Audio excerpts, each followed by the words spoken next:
Weimar degenerates, the Goyim know, white male genocide, save very very young blonde Aryan girls, white planet only, gas the rest, Barbara Lerner Specter will be decapitated. Either a time-traveling 1920s German propagandist with obsessive-compulsive disorder and an ability to see the future traveled through a wormhole to vandalize this sidewalk, or we're looking at the fakest hate hoax of all time. Welcome back, everybody. Hope you're doing well. Odds are you're doing better than the activists over at the Oklahoma Democratic Party who arrived at their headquarters to find it looking like this, with some very interesting additions to the sidewalks and windows. Spray paint graffiti that I'm sure was left by a radical neo-Nazi. Neo-Nazi. The world's most feminine neo-Nazi, I have to assume, based on that handwriting. A handwriting expert I am not, but it's pretty clear from looking at what we have here that this was done by a woman of some sort. Yeah, I'll just say, you don't have to be a detective. It doesn't take no Jim McNulty to figure out that this was a fake hate hoax. I have yet to see a story where a building is vandalized with swastikas and 1488s and things like that, and the perpetrator is actually a right-wing white person. Every story like this I can remember that has been investigated by police and charges have been brought has been a hate hoax. When I went to school at Washington State University and I was in the news for going to Charlottesville and there were actual protests on campus about me with hundreds of people, the SJW and Radical Minority Coalition was desperate for examples of hatred on campus. So they created their own. There was a resident advisor, an RA, who was a Mexican guy who got busted for etching swastikas and generating a fake bomb threat against his dorm. He wasn't very bright though, and the way he got caught was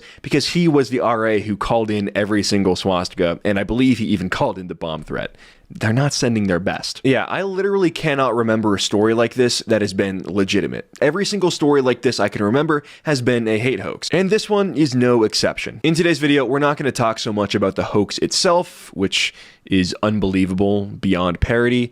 The things written here are ridiculous, the handwriting is so obviously feminine, the entire thing is clearly fake. We'll be talking more about the response to it. Something very interesting happened.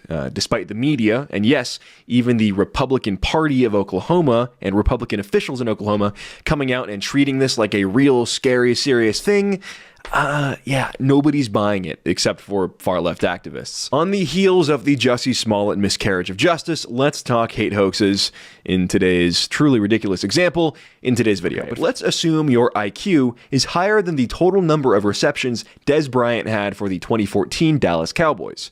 Congratulations, you no longer qualify to be the chair of the Oklahoma Republican Party. From the Washington Post, quote, speaking outside the defaced headquarters of her political rivals, the chair of Oklahoma's Republican Party, Pam Pollard, gave a tearful rebuke of what she called disgusting behavior, and said she wanted to be clear that the GOP has repudiated it. Wow, stunning and brave, Pam.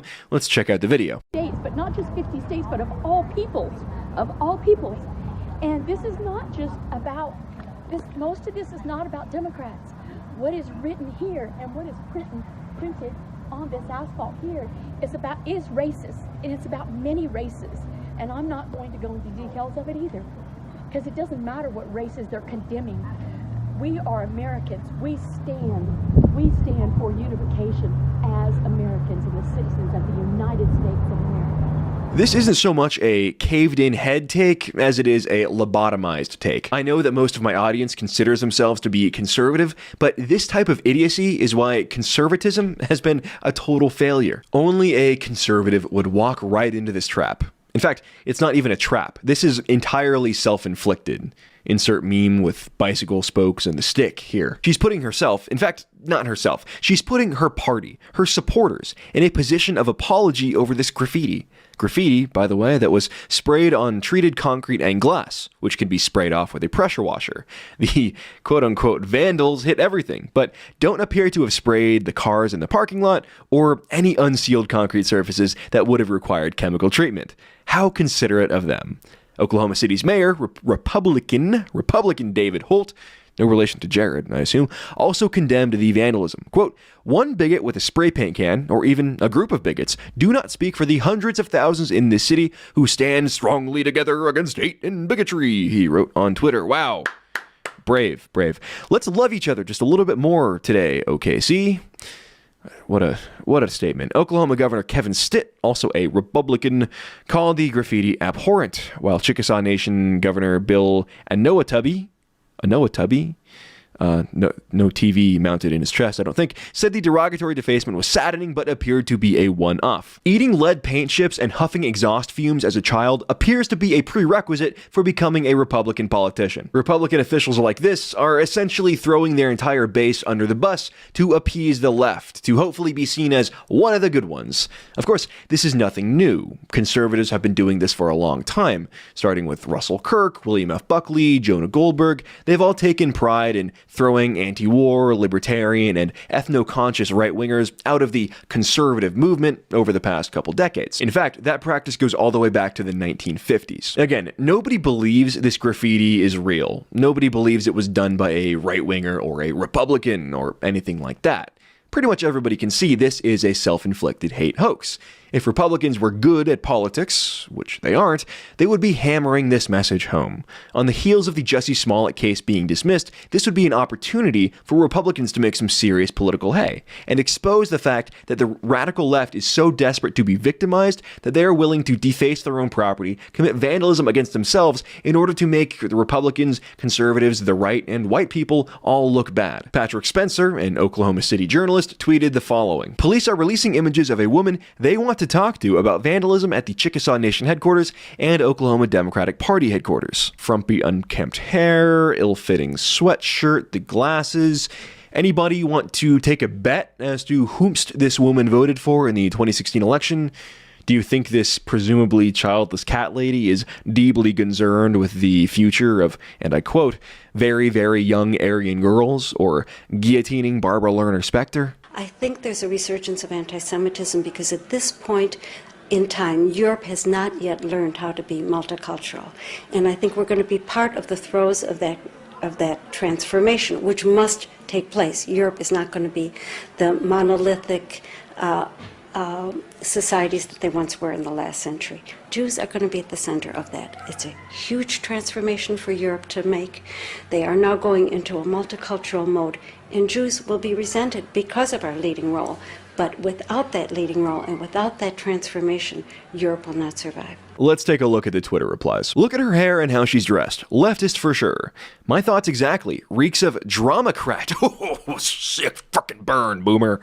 $100 says it's a Democrat operative. 90% of the time, it is. First thing I thought when I heard this, you have to browse down pretty far before you find anyone who believes this is actually a real thing. What happens if eventually actual pogroms happen and go unpunished because everyone on the internet was like, it's the Dems self-owning? Imagine being so neurotic you think that's an actual possibility. They will root for the Nazis. POB and Corgi Queen, two brave defenders of the official narrative, staring down the hordes of boomerwaffen in the Twitter replies. I wonder what else Corgi Queen likes to get up to. Wait, what the? Leftists are trying hard to spin the official narrative on Facebook, where of course you will get banned for disagreeing with the official narrative. There, the OKC police posted photos, and the majority of commenters, the majority in terms of numbers, are actually right on, correctly describing this as a hate hoax. In the most upvoted comments, you can see the left knows they lost the battle. So they're resorting to the wow, just wow, and pseudo big-brained, why can't we just focus on catching these people type of responses. Lisa says, just stop with all the it must be a Democrat crap, please. Whoever she is, what she did is spread racist hate. Why don't you condemn the content, question, exclamation, question. This woman says, some of y'all are deliberately missing the point of this. Catching her. People who feel targeted by this really don't want to hear Democrats and Republicans slung back and forth. We don't want lol Jussie Smollett. Put on your adult pants. Yes, listen to the victim here. Tom Shireman says, it's a frigging white supremacist. Who cares what party? But Republicans have gravitated that way since Trump came along. Trump. Ask me how I know your official narrative is falling apart. All in all, this is clearly a hate hoax. And if this woman actually turns out to be a radical right-wing extremist, I'll chug a gallon of milk in 10 minutes on camera, on live stream. Actually, I won't be doing that though, because it's not going to turn out being a radical right supremacist. Radical. It's going to turn out being a hate hoax. The dumbest people in this entire story, besides you and me for getting rustled by something like this, again, are the Republican politicians and officials that came out and went along with this song and dance. You know, leftists orchestrated this graffiti to make Republicans, make conservatives, make white people look bad and scary and unhinged, radical, violent. And sure enough, there go the Republican politicians, there go the Republican officials right along with it. They go right along with the blood libel. They don't push back. And that may be the most infuriating part about the whole story. Thanks for watching, though. I have to get going. The DHL truck with my pallet of blue spray paint just arrived, so I'll see you all soon. Trump! Type in the phrase hate crimes into Google and you will see story after story claiming that thousands of these atrocities take place every year in our country, and the incidence of them is rising. A story in Vice News yesterday, for example, claimed that in 2017 there were 7,175 hate crimes in America. Now, reporters almost never do their own statistical analysis for stories like this. They tend to be bad at math. In fact, that's why they're journalists in the first place and not in private equity making real money. So instead, reporters take their numbers wholesale from partisan activists who pose as researchers or from wholly fraudulent organizations like the Southern Poverty Law Center. These groups use moral panics to gin up fundraising. They get rich doing it, so of course they continue. The problem is there aren't that many hate crimes occurring in this country. It's just not a very hateful place, so they have to make them up. How do they do that? They do it, and this is key, by counting accusations as crimes. An accusation is not the same thing as a crime. It's not even close. So if I accuse you of committing armed robbery, that does not mean a robbery occurred. You have to be convicted of it. And once you are, I can count what you did as a crime. Otherwise, it's just something that you said. It doesn't mean anything. In real life, hate crimes are rare. Consider the numbers from California. It's by far our biggest state. Nearly 40 million people live in California. Its demographics have changed dramatically in recent years. So if hate crimes were an epidemic, you would expect to see an awful lot of hate crimes in California. But you don't. In 2017, the state of California convicted a total of 65 people for committing hate crimes. That's out of 39.5 million people. In other words, far more people got face tattoos or died while taking a shower than committed hate crimes. 65 hate crimes. And by the way, that number has fallen, not risen. In 1996, California recorded 87 hate crimes. So that's the growing epidemic that Don Lemon and Chris Cuomo were just telling you about. They're lying. It's a fraud. Hate hoaxes, by contrast, are common. The media spend a lot of time denying that, which is your first tip that it's real. Just this morning, the New York Times ran a headline that began, "Hate crime hoaxes are rare." Rolling Stone, whose most famous story ever was a hoax, assures us that, quote, "false reports of hate crimes are exceedingly rare." All the rest of the newsroom lemmings nod their heads in agreement. Yeah, don't believe your eyes. This stuff never happens. But it does happen. In fact, it happens regularly. Indeed, the higher the profile of the hate crime, the more likely it is to be fake. Those racist messages at the Air Force Academy you might have read about, the general who runs the place gave an anguished response speech. It seemed sincere, and it went viral.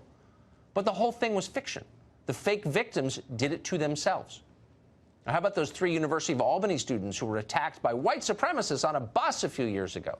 Hillary Clinton immediately weighed in, of course. She was deeply outraged. "This is America," she said.